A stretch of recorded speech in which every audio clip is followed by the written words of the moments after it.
I was still wearing my black funeral suit when my brother told me to get out of the house. That same afternoon, we had just come back from the cemetery. The smell of wet grass was still on my shoes, and the living room still looked like it had for 30 years. Same couch, same crooked family photos, the same faint scent of Mom's lavender cleaner in the air. I hadn't even taken off my jacket when he said it, standing by the fireplace with his arms crossed like this was a business meeting. "You have until tonight," he said. "I changed the locks already." For a moment, I honestly thought I misheard him. Grief does strange things to your ears. I asked him to repeat it. He didn't raise his voice or get emotional. That was the worst part. He said it calmly, like he was reminding me to move my car for street cleaning. "The house is mine now," he added. "Mom made that clear. I'm not interested in dragging this out." This was the same house where I learned to ride a bike in the driveway. The same kitchen where Mom used to make pancakes every Sunday, even when we were grown. The same hallway where I slept on the floor the night my dad died because I didn't want her to be alone. And now my brother was telling me to leave like I was a guest who overstayed his welcome. I asked him where this was coming from. He didn't answer. He just walked to the front door, opened it, and held it there, waiting. I remember thinking that he hadn't cried once that day. Not at the service, not at the graveside, not even when they lowered the coffin. He had stood there, dry-eyed, already somewhere else mentally. I went upstairs in a daze and started pulling clothes out of drawers. That's when I noticed my childhood room had already been half emptied.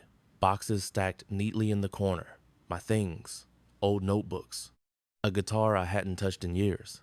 He'd planned this, probably weeks ago. When I came back down with a duffel bag, he was standing by the stairs. He glanced at the bag like he was checking items off a list. "You're not taking anything else," he said. "The rest stays here until I decide what to do with it." "With my stuff?" I asked. "With Mom's stuff," he corrected. "And this is still her house, legally, which means it's my responsibility now." That was the first time something felt off. Because Mom had always been precise, almost obsessively so.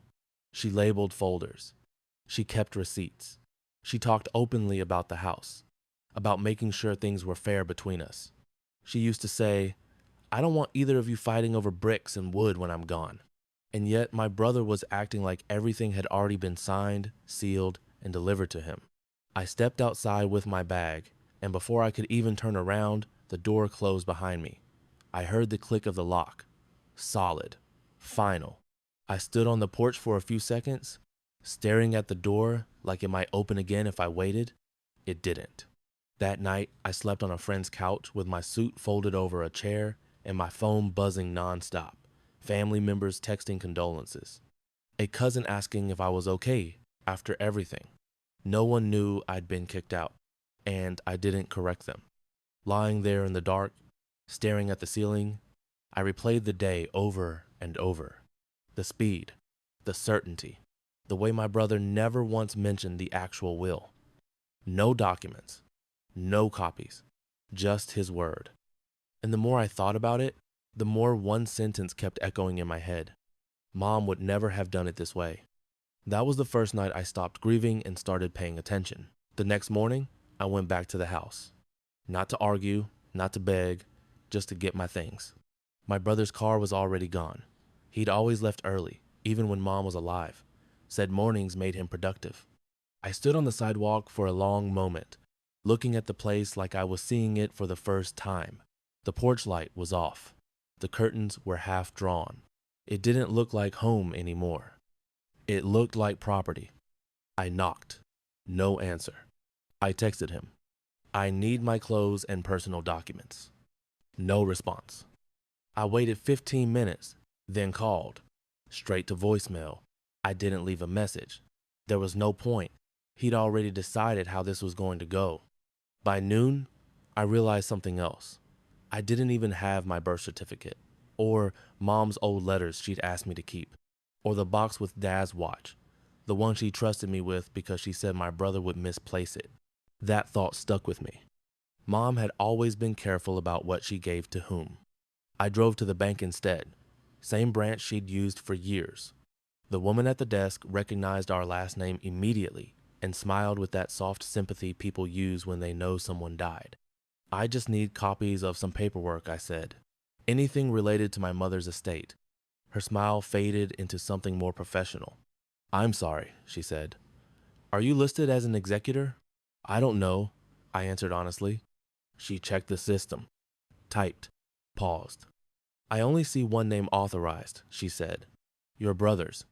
That should have been the end of it. On paper, it probably was. But as I turned to leave, she hesitated.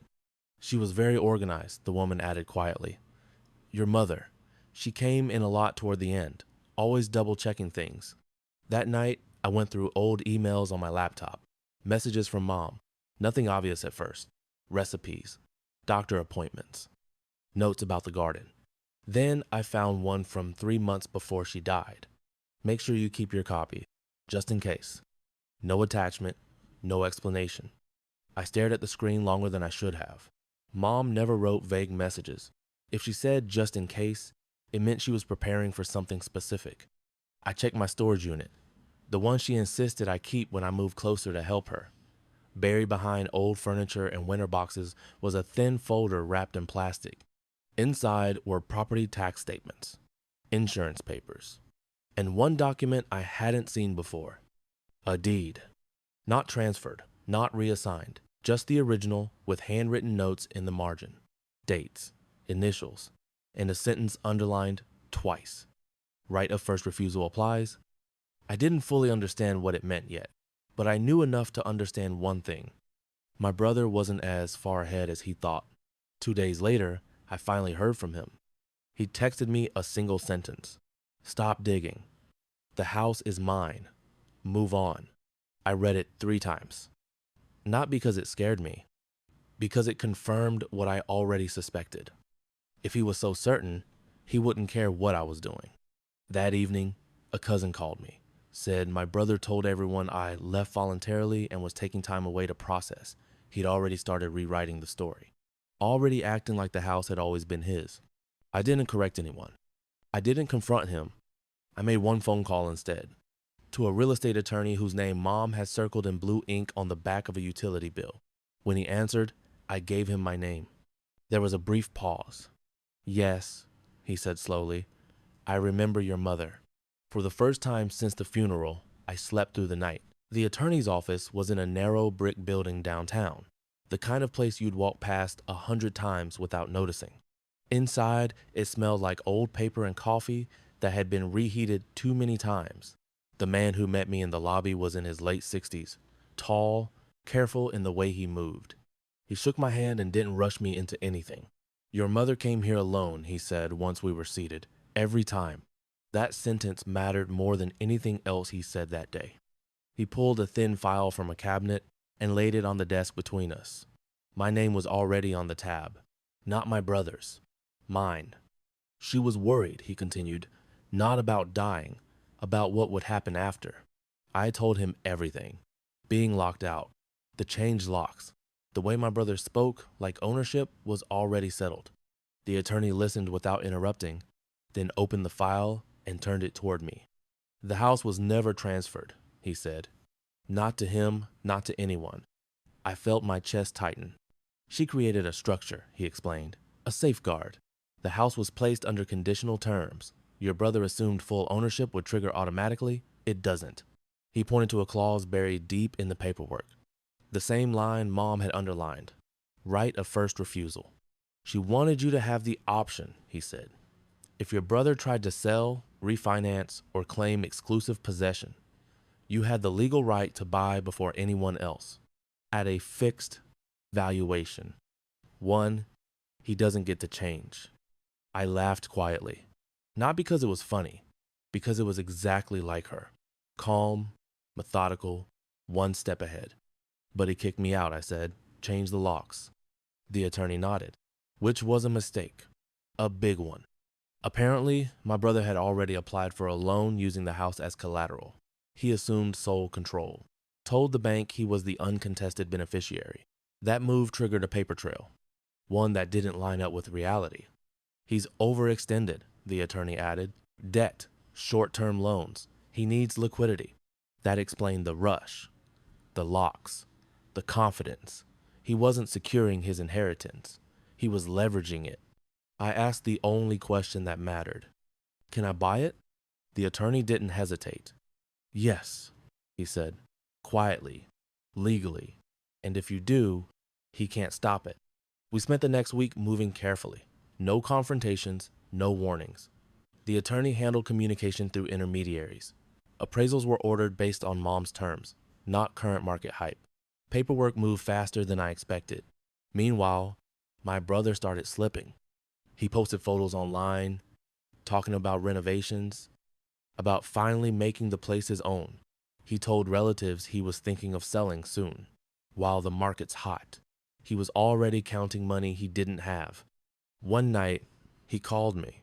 You're talking to lawyers, he said. Not a question. I'm talking to people Mom trusted, I replied. There was a pause. Then his voice sharpened. You don't have the money. I didn't correct him. I gave you time, he continued. You walked away. That was your choice. I let him talk, let him believe what he wanted, because while he was busy protecting a fantasy, I was signing documents grounded in reality. 2 days later, the attorney called me early. It's done, he said. Funds are ready. Title transfer is scheduled. I sat there in silence, phone pressed to my ear.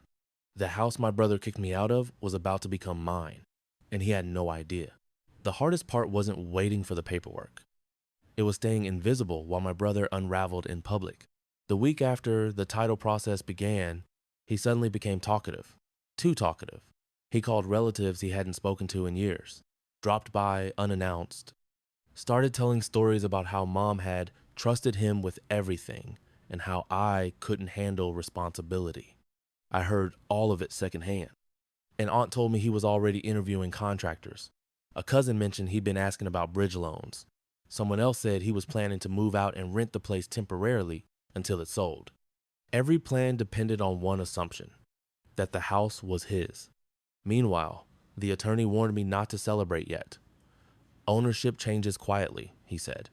People find out loudly. He was right. 3 days before the transfer finalized, my brother showed up at my friend's place. I wasn't home. He waited anyway. When I came back, he was leaning against his car like he belonged there. You really think you're clever, he said. I asked him what he wanted. To give you one last chance, he replied. Sign something. Walk away clean. I'll even let you take a few boxes from the house. I looked at him and realized something had shifted. He wasn't confident anymore. He was bargaining. You already decided I was gone, I said. Why change your mind now?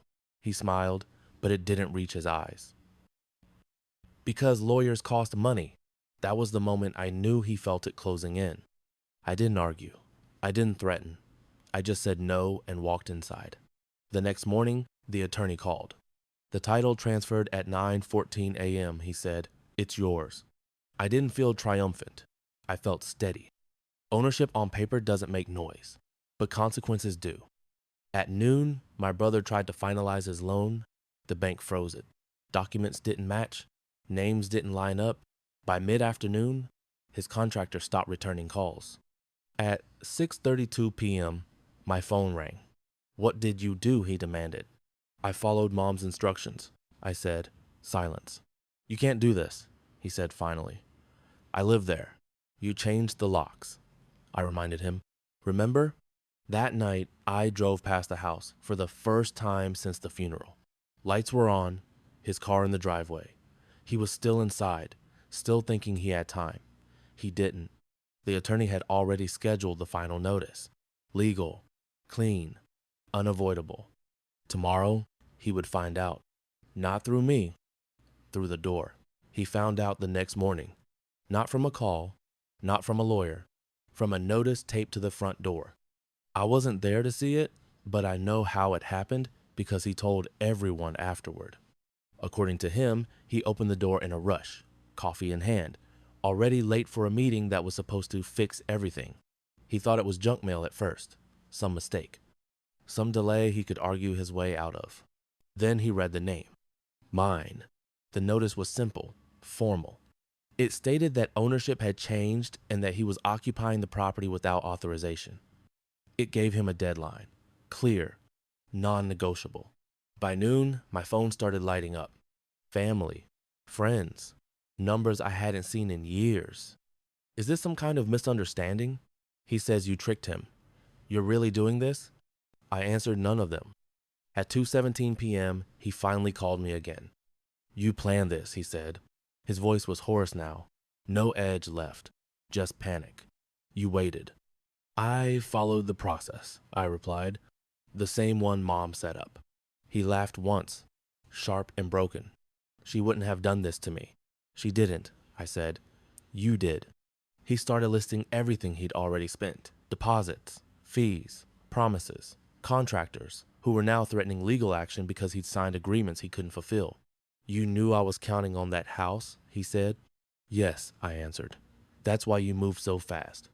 There was a long pause. Where am I supposed to go? He asked. I didn't have an answer for that, and I wasn't supposed to. That evening, I went back to the house for the first time. Not inside, just the sidewalk across the street. I watched him through the window, pacing, on the phone, rubbing his forehead the way Mom used to when she was overwhelmed. For a second, I almost felt sorry for him. Then I remember the sound of the lock clicking behind me, the way he didn't even hesitate. The deadline came faster than he expected. He tried to stall, claimed confusion, threatened lawsuits he couldn't afford. His lawyer stopped returning calls.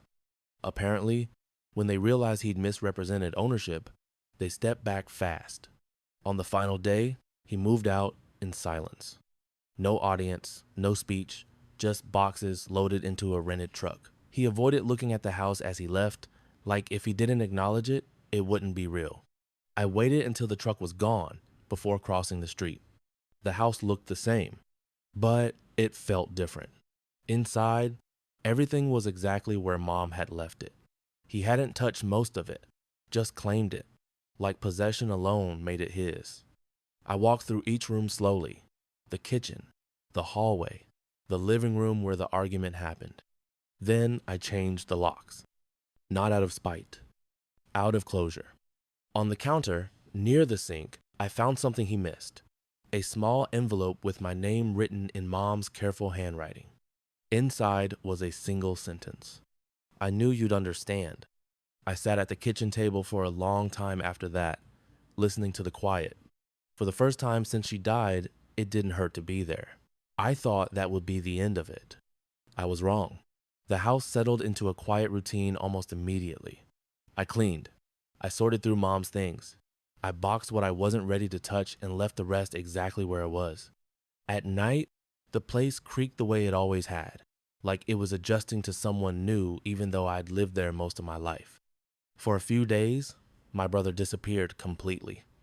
No calls, no texts, no indirect messages through relatives. The silence felt deliberate, like he was recalculating. Then the letters started. First, from a law office I didn't recognize. Aggressive language.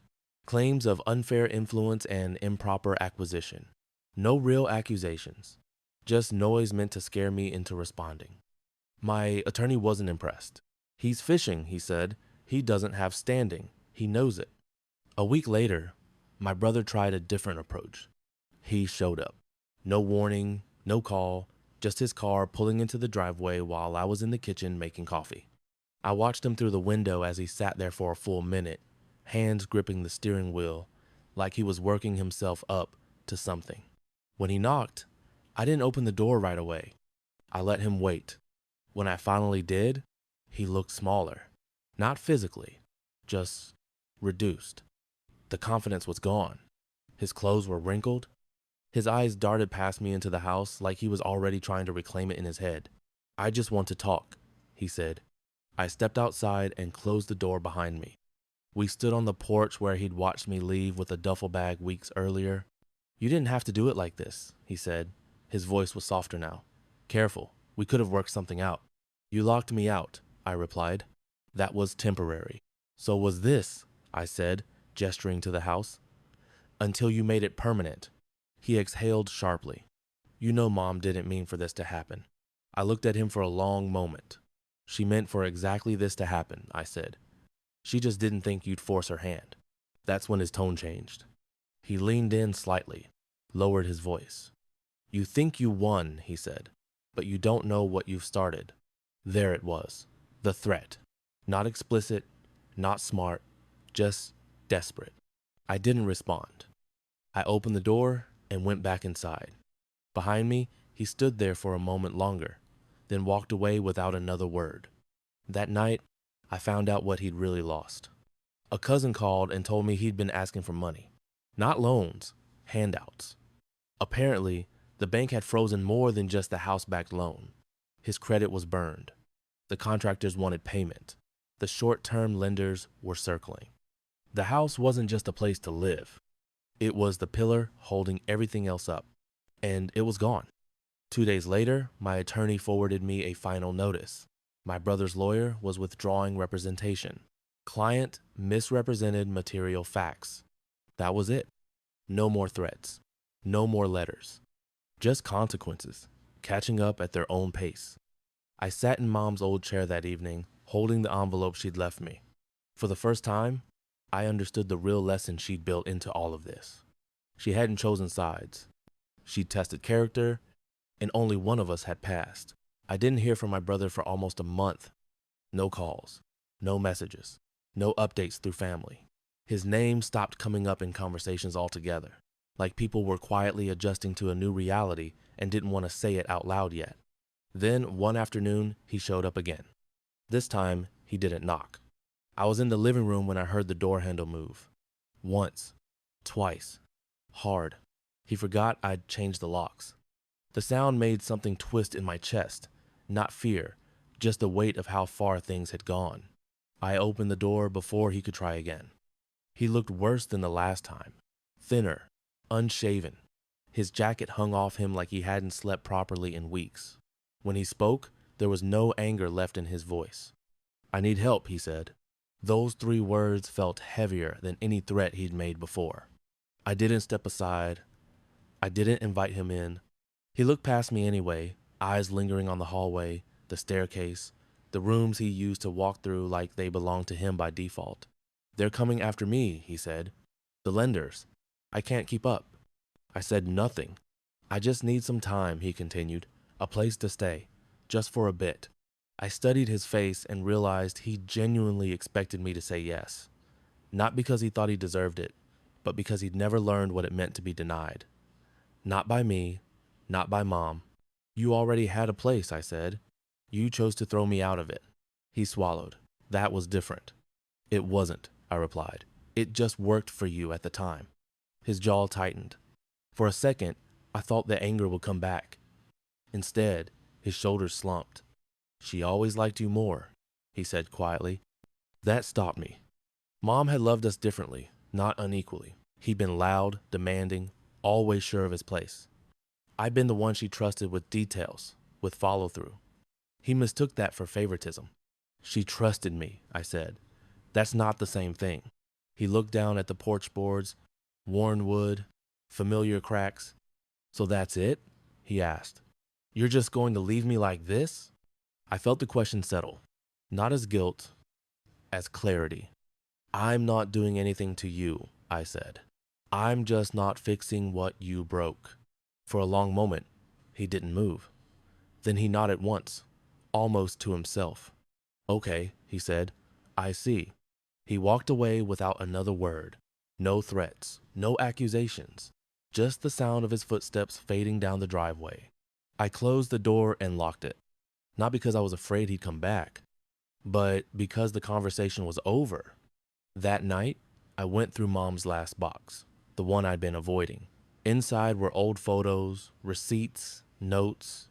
At the bottom was a small ledger, dates, expenses, annotations in her handwriting. Next to my brother's name were question marks, crossed out amounts, notes about missed payments. Next to mine was a single line. Reliable? I closed the book and put it back in the box. Outside, the house was quiet. Inside, it finally felt settled. The house didn't need repairs. It needed time. I spent the first few weeks doing almost nothing. No renovations, no dramatic changes, just small, quiet decisions. Fixing a loose hinge, replacing a burned out bulb, letting the place breathe again after being treated like leverage instead of a home. Word about my brother traveled fast once people stopped protecting him. The loans, the missed payments, the way he'd told everyone the house was as good as sold before he ever owned it. By the time the truth settled, there was no version of the story where he came out clean. I didn't correct anyone, I didn't add details. His reputation collapsed under its own weight. One afternoon, a realtor knocked on my door. She looked confused when I answered. I was told the owner might be interested in selling, she said. I'm not, I replied. She checked her notes. My brother's name was crossed out and rewritten beneath it, mine spelled correctly. Sorry, she said. Old information. After she left, I stood in the doorway for a moment longer than necessary, feeling the finality of it sink in. No more misunderstandings, no more assumptions. The house had chosen its side on paper, and the world was catching up. I never heard from my brother again. Not directly. I heard he moved out of state, took a job he would have mocked a year earlier. I heard he stopped talking about mom entirely. Like, if he didn't say her name, he wouldn't have to confront what he'd lost by trying to claim more than he was given. The last thing I did was go to the backyard. Mom's garden had been neglected while everything else was falling apart. Weeds had crept in, the soil was dry. I spent an entire Saturday pulling them out by hand, replanting what I could salvage. Near the fence, I found a small stone she'd buried years ago. I remembered helping her place it. At the time, I thought it was just decoration. On it, carved shallow and uneven, were two words. For balance, I left it where it was. That night, I sat in the living room with the lights off, listening to the house settle around me. No anger, no victory, just the quiet certainty that nothing here was borrowed anymore. He thought the house was his because he took it. It became mine because I waited.